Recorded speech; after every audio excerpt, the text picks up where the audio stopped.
par gulēšanu. Te ir viena gulta, lielā, tur pilsu. Tur bērni, tu var redzēt pa logu. Tad ir otra gulta lielā. Tad ir vēl lielāka gulta par iepriekšējām divām. Un tad ir izlaižams dīvāns. Lejā ir sēta.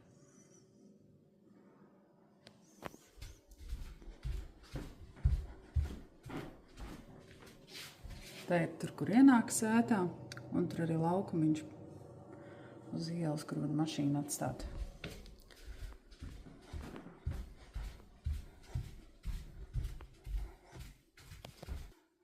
Traps uz otro stāvu. Vannas istaba.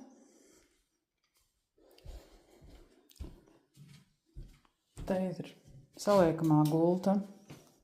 Bet, ja kas, ir arī opcija piepūšams liels matracis. Vannas istabā tur ir viena duša, un šeit ir duša. Ja vanna ir ļoti liela. Boilers 200 litru, vanna 500.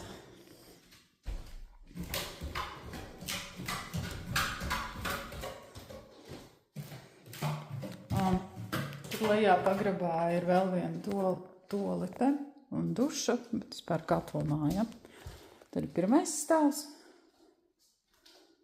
virtuves zona, par pilnvērtīgu virtuvi. Galds, kur var arī izvilkt. Un te ir vēl divāni, bet viņus var sastumt tādā vienā līnijā ar šiem galiem kopā, un tad arī var gulēt. Un tam, kam jau liekas, ka negrib augšā gulēt, ka pa karstu, var vai nu uz matrača vai šeit nākt lejā gulēt. Tā kā, kaut kā tik ir vietas.